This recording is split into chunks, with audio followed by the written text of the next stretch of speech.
शालिनीच्या लग्नानंतर काही वर्षात तिने एका पाठोपाठ 3 मुलींना जन्म दिला।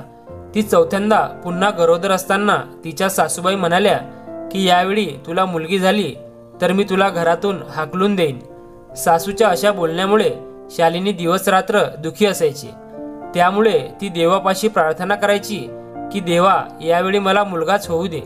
तिचा त्रास पाहून एके दिवशी त्यांच्या घरचा नोकर रमेश शालिनीला म्हणाला, मॅडम रोज रात्री एक कच्चे अंडे खा, त्यानंतर बघा तुम्हाला मुलगाच होईल। रमेशचे म्हणणे तिला पटले, कारण तो त्यांच्या घरातील प्रामाणिक आणि कष्टाळू नोकर होता। त्यामुळे शालिनीने त्याच दिवसापासून झोपण्यापूर्वी कच्चे अंडे खायला सुरुवात केली आणि ते कच्चे अंडे तिला रोज आठवणीने रमेश आणून द्यायचा।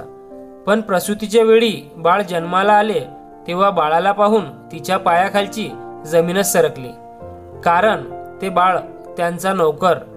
ही कथा आहे शालिनी नावाच्या मॅडमची। तिच्या लग्नाला 5 वर्षे झाली। या 5 वर्षात देवाने तिला 3 मुलीच दिल्या। तिचे लग्न खूप श्रीमंत कुटुंबात झाले होते। शालिनीच्या सासरच्या घरी पैशाची काही कमतरता नव्हती, पण त्यांची विचारसरणी मुलगा मुलगीबद्दल फारच लहान होती।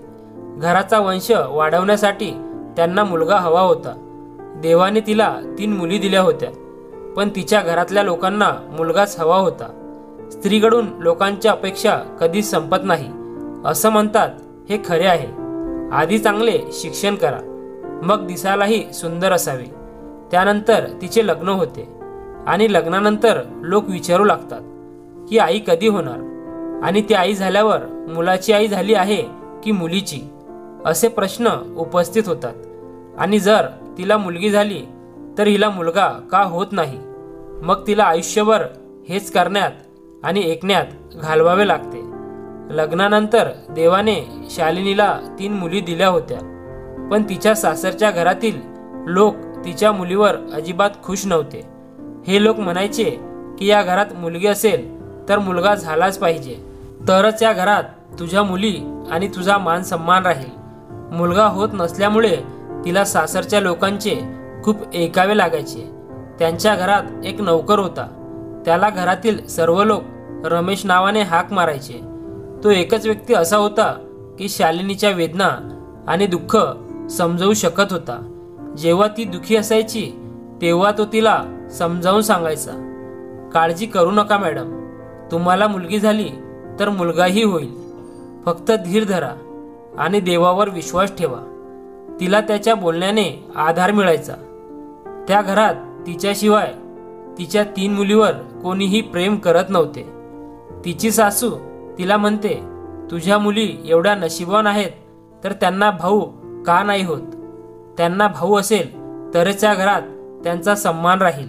आपल्या सासूचे आणि नवऱ्याचे टोमणे ऐकून ऐकून देवाला प्रार्थना करायची, या 3 मुलीनंतर मला आता एक तरी मुलगा दे, म्हणजे माझ्या मुलींची इज्जत वाढेल। या घरात 3 मुलीनंतर शालिनी पुन्हा गरोदर राहिली। तिच्या गरोदरपणाची बातमी ऐकून घरातले सगळे खूप आनंदात होते। पण यावेळी काय होणार, मुलगा की मुलगी, अशी भीती सगळ्यांच्या मनात निर्माण झाली होती। सासू आणि नवऱ्याच्या सततच्या टोमण्याने ती खूप अस्वस्थ झाली होती आणि ती घराबाहेर कधीही कुठेही जात नव्हती। त्यामुळे तिचे मन हलके होत नव्हते। पण तिच्या घरातील लोक तिच्या समस्या ऐकणे तर दूरच, तिला नाहक टोमणे मारून त्रास देत असत। म्हणून शालिनी तिच्या घरातील नोकर रमेश यांच्याशी मनातले बोलून तिचे मन हलके करायची। एके दिवशी ती तिच्या बेडरूममध्ये बसली होती। अचानक तिच्या बेडरूममध्ये तिची सासू आली आणि म्हणाली, नीट ऐक, जर यावेळी तुला मुलगा नाही झाला ना, आम्हाला असे काही करावे लागेल की याची तू कधी कल्पनाही केली नसेल। सासूचे बोलणे ऐकून शालिनीने घाबरत सासूला विचारले, असे काय करसाल तुम्ही ज्याची मी कल्पनाही करू शकत नाही? यावर तिची सासू म्हणाली, मी माझ्या मुलाचे दुसरे लग्न करून देईल। शालिनीने हात जोडून, तुम्ही असे कसे करू शकता? माझ्या 3 मुली आहेत, मी त्यांना कुठे घेऊन जाणार? जर त्यांच्या वडिलांनी दुसरे लग्न केले तर त्यांच्यावर काय परिणाम होईल? तिच्या सासूबाई म्हणाल्या, आता मला हे काय माहीत नाही, फक्त देवाकडे प्रार्थना कर की यावेळी तुला एक मुलगा मिळावा, जेणेकरून या घरात तुझा आणि तुझ्या मुलींचा मान वाढेल. सासूबाईच्या अशा बोलण्याने तिला आश्चर्य वाटले. हे कसे म्हणू शकते? ती पण एक स्त्री आहे. लोकांना का समजत नाही की मुलगा आणि मुलगी होणे हे माणसाच्या हातात नाही, ते देवाच्या हातात आहे. तिच्या सासूबाई एवढं बोलून रागाने बेडरूमच्या बाहेर निघून गेल्या. तिची सासू गेल्यावर तितक्यात त्यांचा नोकर रमेश तिथे ज्यूस घेऊन आला. दरवाजाजवळ उभा राहून तिचे आणि तिच्या सासूचे बोलणे रमेशने ऐकले होते. नोकर रमेश शालिनीला म्हणाला, मॅडम मी आहे ना, मी तुमच्या सर्व समस्या सोडवीन, तुम्ही काळजी करू नका. मी तुम्हाला एक जुना घरगुती उपाय सांगतो. हा उपाय केल्यावर तुम्हाला मुलगा होईल, कारण हे आमच्या घरातील वडीलधाऱ्यांनी सांगितलेला उपाय आहे आणि त्यात फार काही करायचे नाही. रोज रात्री झोपताना फक्त एक कच्चे अंडे खावा. मी तुम्हाला हमी देतो की तुम्हाला मुलगाच होईल. यावरती रमेशला म्हणाली, तू अशा गोष्टी कशा करू शकतोस? हे कसे शक्य आहे? रमेश म्हणाला, मॅडम तुम्ही एवढं सगळं केलंय, मग हे पण करून बघा. शालिनी असहाय्य होती. तिला समजावून सांगणार कुणी नव्हतं. असं म्हणतात की माणूस जेव्हा खूप लाचार आणि एकटा असतो तेव्हा कुणीही त्याला कोणत्याही प्रकारचा सल्ला दिला तरी तो कुठलाही विचार न करता स्वीकारतो. तिनेही विचार न करता नोकर रमेशचा सल्ला स्वीकार केला आणि त्याच दिवसापासून ती दररोज रात्री एक कच्चे अंडे पिऊन झोपायची. एखाद्या दिवशी शालिनी अंडी खायला विसरली तर रमेश तिला आठवण करून द्यायचा. एक दिवस रमेश अंडी घेऊन तिच्या बेडरूममध्ये आला. तेव्हा तिच्या नवऱ्याने तिला विचारले, हे काय आहे? तेव्हा तिने त्याला सांगितले की रोज रात्री कच्चे अंडे खाल्ल्याने मुलाचे आरोग्य चांगले राहते. यावर तिचा पती म्हणाला, अंडी खाण्यासोबतच देवाला प्रार्थना कर की यावेळी मुलगा हो, नाहीतर ही अंडी खाल्ल्याने नुकसान होईल, काही उपयोग होणार नाही. कधी कधी विचार करून त्रास होतो की सासरच्या लोकांनी मला साथ दिली की नाही याने मला काही फरक पडत नाही, पण माझ्या नवऱ्याने मला साथ दिली पाहिजे. कदाचित मला दिलासा मिळाला असता. पण सत्य हे होते की आता तिला तिच्या पतीकडूनही कशाचीच आशा नव्हती.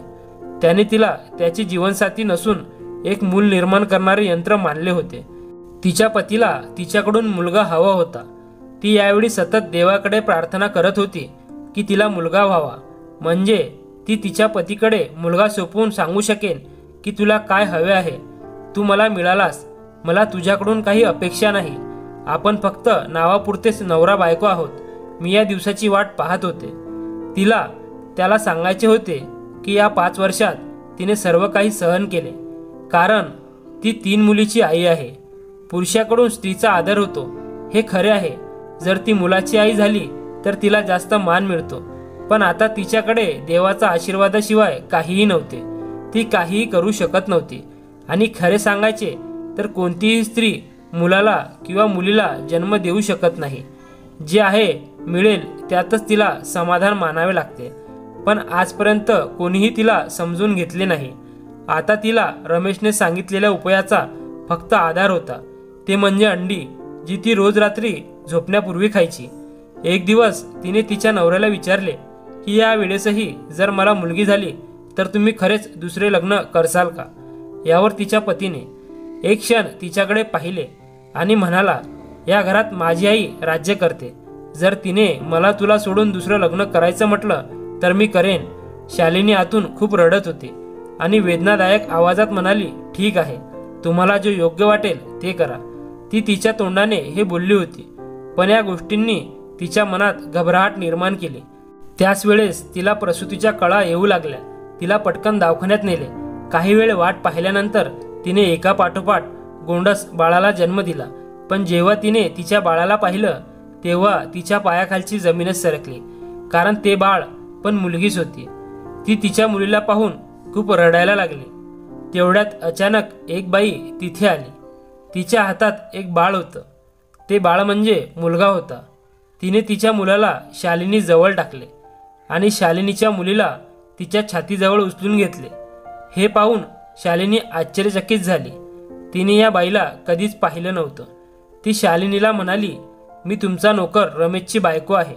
आणि ज्या दिवसात तुम्ही गरोदर होतास मी पण त्याच वेळेस गरोदर होते. मला 3 मुलं आहेत. मला यावेळी मुलीची अपेक्षा होती, पण यावेळी सुद्धा देवाने मला मुलगाच दिला. 2 दिवसापूर्वीच या हॉस्पिटलमध्ये माझ्या मुलाचा जन्म झाला. रमेशने मला तुमच्याबद्दल सर्व काही सांगितले, म्हणून मला माझा मुलगा तुझ्याकडे सोडून तुझ्या आणि तुझ्या मुलीला घेऊन जायचे आहे. मी तुम्हाला मुलगा झाला नसून मुलगी झाली आहे हे कधीच कोणालाच कळू देणार नाही. आणि राहिला डॉक्टरांचा प्रश्न, तर रमेशने सर्व काही डॉक्टरांना अगोदरच सांगितले आहे.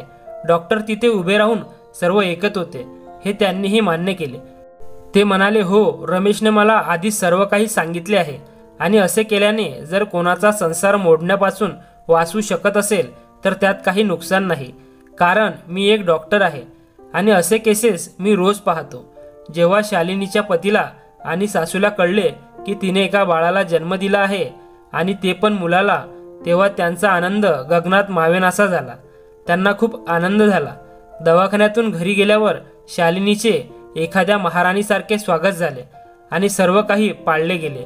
माझ्या पतीला मुलगा झाल्याचा खूप आनंद झाला. हळूहळू या घरात तिचा आणि तिच्या मुलींचा आदर वाढू लागला. हे सर्व पाहून शालिनीला खूप आनंद झाला. एके दिवशी ती नोकर रमेशला म्हणाली की तू माझ्यासाठी जे केले आहेस ते क्वचितच कोणी केले असेल, पण तू मला वचन दे की तू माझ्या मुलीला खूप आनंदात ठेवशील आणि कधीकधी तिला भेटायला पण मला तुझ्या घरी घेऊन जाशील. यावर नोकर रमेश म्हणाला, मॅडम, तुम्ही काळजी करू नका. तुमची मुलगी माझ्या घरात सुखरूप आहे. 3 मुलांनंतर आमच्या घरात मुलीचा जन्म झाला, त्यामुळे तुमची मुलगी आमच्या घरात राणी बनून सर्वांची लाडकी राहणार. रमेशने जे काही केले ते योग्यच होते, कारण असे केल्याने शालिनीच्या घरात तिचा आणि तिच्या 3 मुलींचा मान सन्मान वाढला होता आणि तिची 4थी मुलगी ती रमेशच्या घरात खूप आनंदी होती. रमेश आणि त्याची बायको तिच्यावर स्वतःपेक्षा जास्त प्रेम करत होते. फ्रेंड्स, व्हिडिओ आवडल्यास चॅनलला नक्कीच सबस्क्राईब करा. धन्यवाद.